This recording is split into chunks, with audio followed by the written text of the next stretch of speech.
My name is Clara. I'm 70 years old now. It's funny, isn't it? You live your whole life thinking you have everything figured out, thinking that love, family and marriage are things you can hold on to forever. I spent 42 years being a good wife, a loyal wife, a loving mother. I gave everything I had, every single part of me. And I thought that was enough, that one day we'd look back at our lives together and smile about all the years we'd spent side by side. But life isn't like that. Not when you least expect it. It was when I got sick that everything changed. And that's the part that still sits with me. The part I never could have predicted. The part where the man I had devoted my entire life to turned away from me at the time I needed him most. Bill was the love of my life, or at least I thought he was. But when I was at my lowest, he wasn't there. And what hurt the most wasn't that he wasn't physically present. It was that he had already emotionally checked out long before that. I can still remember the day it happened, when I realized that the man I thought I'd grow old with wasn't the man I had once known. I was sick, vulnerable, and all I needed was him. But he chose to walk away. I remember the day it hit me, the day I realized that I was no longer the person I once was. It wasn't a single moment, not really, but a gradual awareness that crept up on me, like the soft whisper of a storm before it breaks. I was sitting at the kitchen table like I had done countless mornings before, making breakfast for Bill and the kids. It was just a regular Sunday. But as I cracked the eggs into the frying pan, I realized that I hadn't been asked how I was doing in a long time. I wasn't upset about it at first. I just thought it was part of getting older. But then I noticed it more and more. Bill would leave for work and say goodbye, but it wasn't the same anymore. There was no real smile in his eyes. There was no excitement in his voice. It was like he had already moved on without me. I spent so many years thinking that love was something you just worked at. I poured myself into our family, into our marriage. I took care of him, took care of the kids. I made sure everything was running smoothly. But somewhere along the way, I started to disappear. It wasn't that Bill didn't appreciate me. It was more like he stopped seeing me as a person. I became part of the background like the furniture. Functional, necessary, but not someone he was connected to anymore. I think I lost myself in being needed. I became so wrapped up in the role I had to play that I stopped looking at who I was outside of that. I didn't even think about it. I just kept going, taking care of everyone else, making sure things were perfect. But as time passed, I began to feel a deep emptiness. It was the silence that bothered me the most. The kind of silence that settles in when two people stop communicating, when one person is always giving and the other is just taking. That's when it started to feel like I wasn't really living anymore. I had stopped asking for anything. I had stopped needing anything for myself. I'd put it all aside because I thought I was supposed to. I thought that's what being a good wife meant. To give until there was nothing left of you, to give for the family, for the home, and for the man you loved. But in doing so, I had given up on myself. And so I sat at the kitchen table that day, staring at the cup of coffee in front of me, and I thought, how did this happen? When did I stop being me? The realization hit hard. My world, my sense of self, had been swallowed up by everyone else. And the hardest part was that I hadn't even noticed. Growing up, I always knew what my role was going to be. It wasn't something anyone taught me explicitly. It was just understood. A good wife supports her husband, takes care of the house, makes sure the children are happy, and sacrifices herself for the good of her family. There wasn't any question in my mind that this was the life I was meant to lead. It was a quiet pride that came with the responsibility, a quiet pride that I carried for years without hesitation.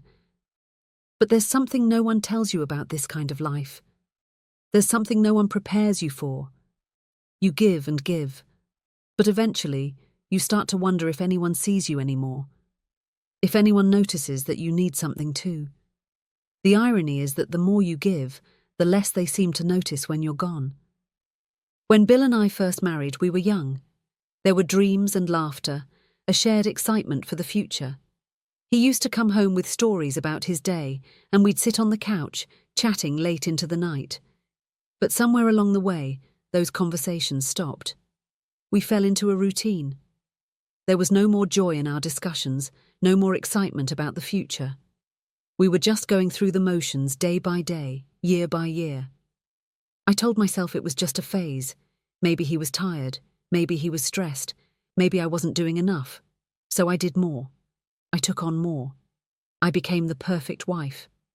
I organized our lives around his needs, his desires, his schedule. I became consumed with doing, cooking the perfect meal, keeping the house spotless, making sure everything was in place for him when he came home.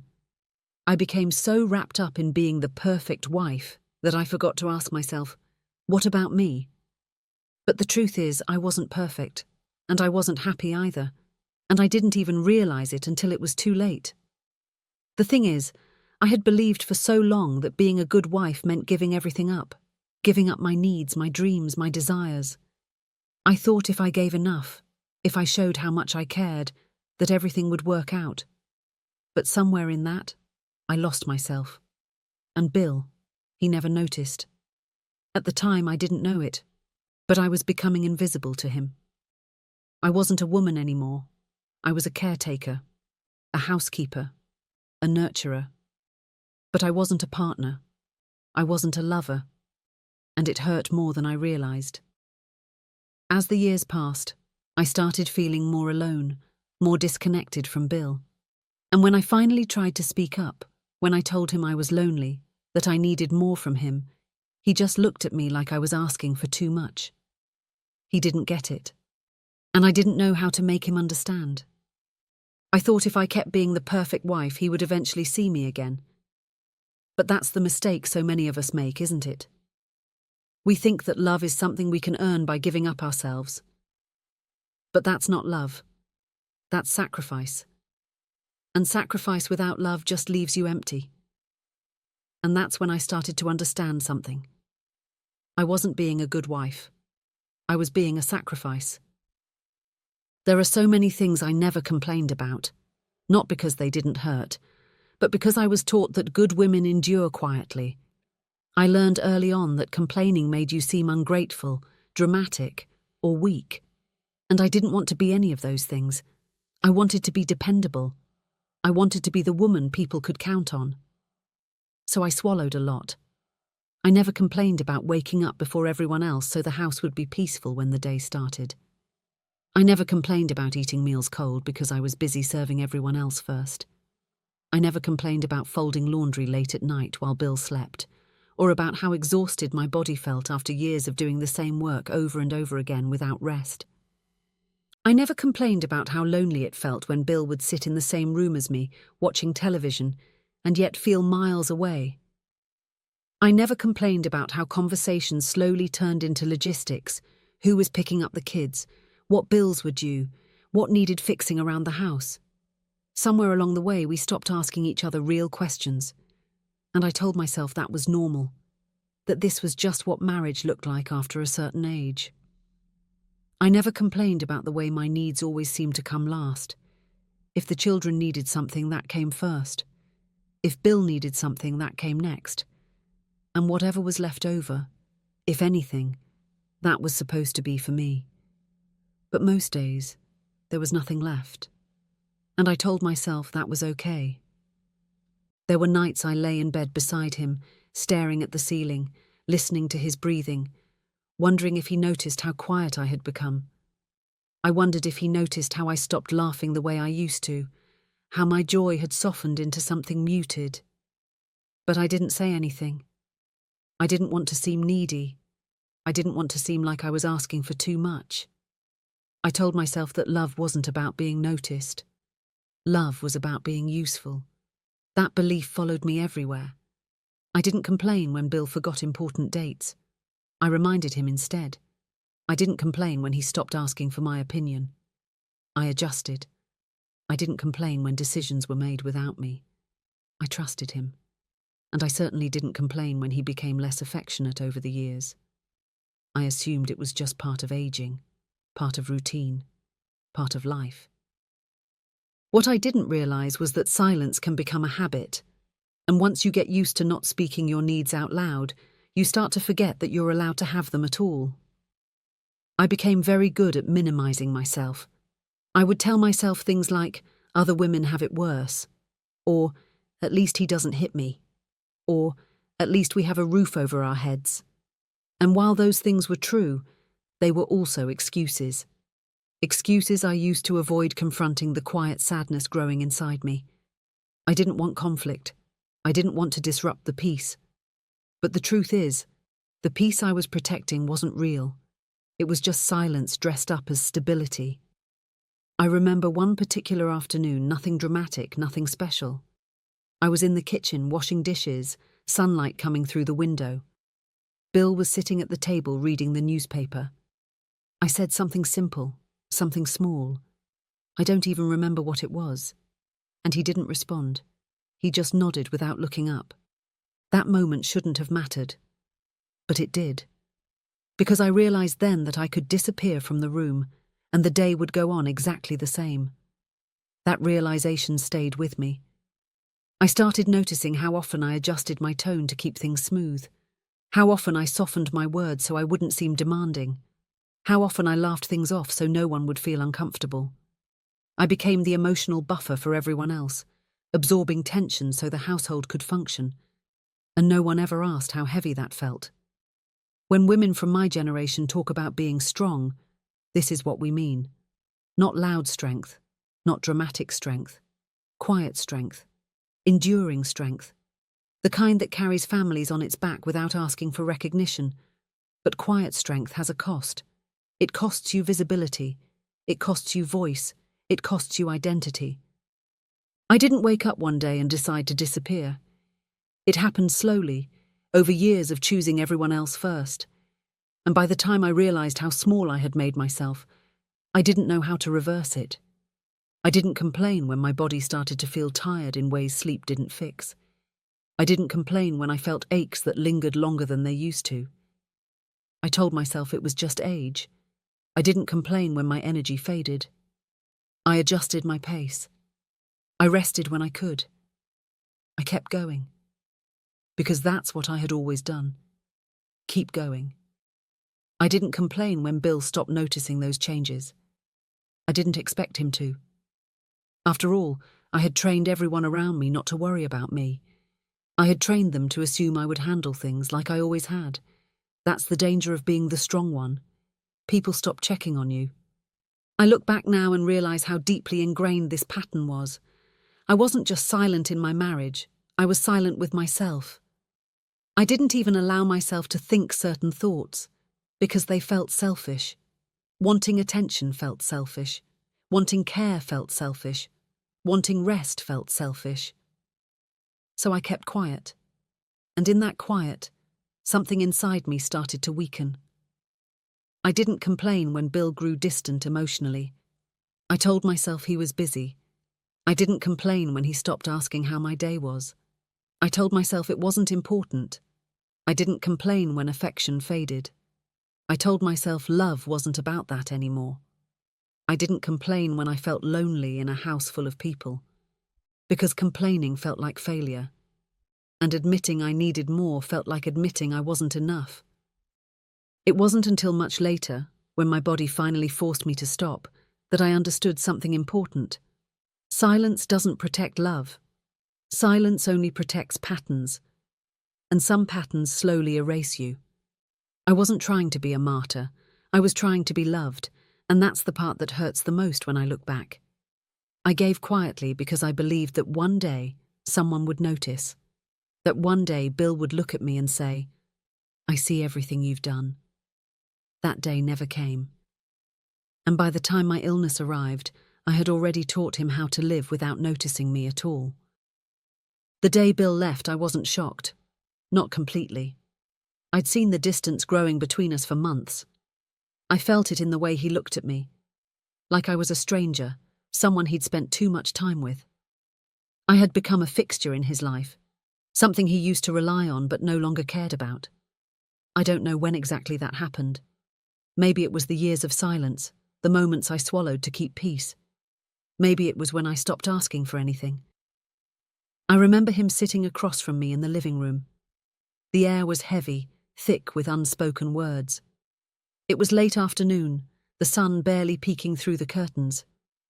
He looked tired, but not the exhausted kind of tired, more like the kind of tired that comes from having lived a life of quiet resentment. His eyes were cold, and I could see the decision in them. The decision to leave. He said, "Clara, I can't do this anymore. I need to go." There was no "I love you" at the end. No hug, no comfort, just cold final words. "I need space," he added. "I need to find myself again." I remember standing up from the chair, feeling the weight of his words crushing me. But I didn't say anything, not a word. I couldn't. My throat closed up, and I just watched him as he picked up his things and walked out the door. The most painful part? He didn't even look back. I had become so irrelevant to him that leaving me behind didn't even warrant a second glance. I didn't understand it at the time, but now I know that it was because he had already checked out. He wasn't leaving just physically. He had already left emotionally, long before. I sat there in silence, staring at the door. The house felt too big, too empty. The silence that followed was deafening, and for the first time in years I realized just how alone I truly was. This man who had once been my whole world, he was gone.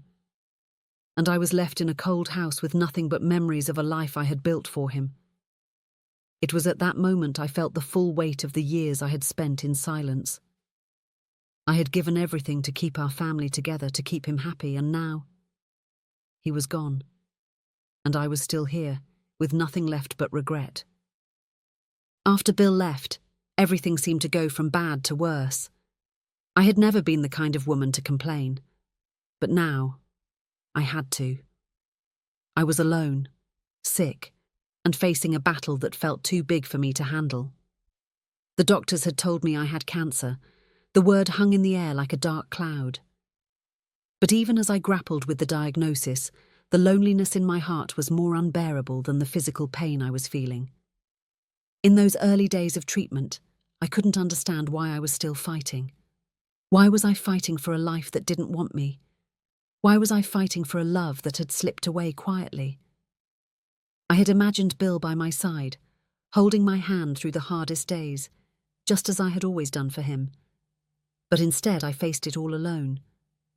I remember the days when I couldn't get out of bed. My body ached, and I could feel the sickness in every bone. But it wasn't just the cancer that hurt. It was the abandonment. It was the fact that the man I had given my heart and soul to wasn't there when I needed him most. Instead, I had to rely on my children. Grown now, but still so far away. I tried to keep my distance from them, not wanting them to see how broken I had become. It wasn't just physical illness that wore me down. It was the emotional disease of being abandoned by someone who promised to stay. I had loved Bill for over 40 years. We had built a life together. And yet, when I needed him most, he turned his back. I often asked myself, what happened? What did I do wrong? Was I not good enough? But the truth was, I had given too much of myself and expected nothing in return.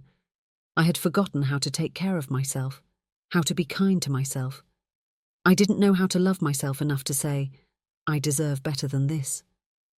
I realized then that love is not just about what you give, it's about balance, and I had lost my balance. It's strange, isn't it? You spend your whole life taking care of others, and one day you wake up and realize you've forgotten who you are. I don't mean just who I was as a wife, but who I was as a person. I lost myself in the process of being everything for everyone else. The person I had once been, the woman who had dreams, who had a voice, who had needs, she had disappeared. The hardest thing was admitting that to myself. It was easier to stay in the role I had created, to keep being the strong one, the one who kept everything together, even when I was falling apart. But somewhere, deep down, I knew I had to change. That's when I decided to start again. Not from scratch, not from the beginning, but from where I was now. I had to rebuild not just my health but my sense of self. It wasn't easy. It wasn't fast. But each day, I made small steps toward reclaiming my life. I started with the little things, like going for walks in the park, even when I felt weak. I reconnected with my old friends, the ones I had pushed aside when Bill and I became so absorbed in our family life. I started doing things just for me, things I had forgotten I loved, like reading a book without interruption or listening to music I enjoyed. It wasn't perfect. I still had days where I felt the weight of the past pressing on me. But with each passing day, I began to realize that I could live without him. I had to. For the first time, I wasn't living for anyone else's approval. I was living for myself. When Bill left, my children became my focus. At first, I tried to protect them from my pain. I didn't want them to see me hurt. I didn't want to burden them. But in their eyes, I saw something I hadn't seen in years. They were still there for me. They still loved me. And in their love, I found something I had been missing. I found that love isn't always about who stays with you. It's about the people who still care, who are willing to love you even when things fall apart. I had spent so many years trying to hold on to something that wasn't meant to be. But my children, they loved me in a way I hadn't expected. They didn't care that I had been a good wife or a perfect mother. They didn't judge me for Bill's absence. They just loved me for who I was, imperfections and all. That was the love I had been looking for all along. And for the first time in a long time, I felt whole again. Letting go is hard. We all know that. But the hardest part isn't just letting go of someone. It's letting go of the life you thought you would have. I had spent so many years dreaming about the future, about growing old with Bill, sitting together on the porch, watching our grandchildren grow. But that future was taken from me, not by choice, but by circumstances. And for a long time, I held on to it. I held on to the idea of what I thought my life should have been. I couldn't move forward because I was still anchored to the past. But I realized that in order to move on, I had to let go of those dreams. I had to let go of the idea of the perfect family, the idea of the perfect husband. I had to let go of the hurt and the anger and the resentment I had carried for so long. Only then could I truly heal. Letting go didn't mean forgetting. It meant accepting. It meant finding peace with the life I had now, not the life I wished I'd had. Now, here I am. I'm older, wiser, and stronger than I ever thought I could be. I'm not perfect, and I don't have all the answers. But I found peace. I found peace in knowing that my worth isn't tied to anyone else's opinion of me. I found peace in being okay with my past, my mistakes, and my choices. I've learned that the greatest gift I can give myself is the permission to be enough. And though life didn't turn out how I expected, I'm grateful for the lessons I've learned. The pain I went through has taught me what true love is, what self-love is. It's taught me that sometimes the hardest things are the ones that teach you how to live fully. If I could speak to my younger self, I would say this: don't lose yourself in anyone else. Don't give up who you are just to please someone else. Don't wait for someone else's approval to feel whole. The love you're looking for, the love you deserve, it starts with you. You are worthy of love, of respect, of everything you desire. And if you ever find yourself in a relationship where you feel invisible, walk away. Life is too short to be spent hiding who you are. To the women watching, take care of yourselves. Speak up for yourselves. Don't wait until it's too late to realize that you matter. You've always mattered. And know this: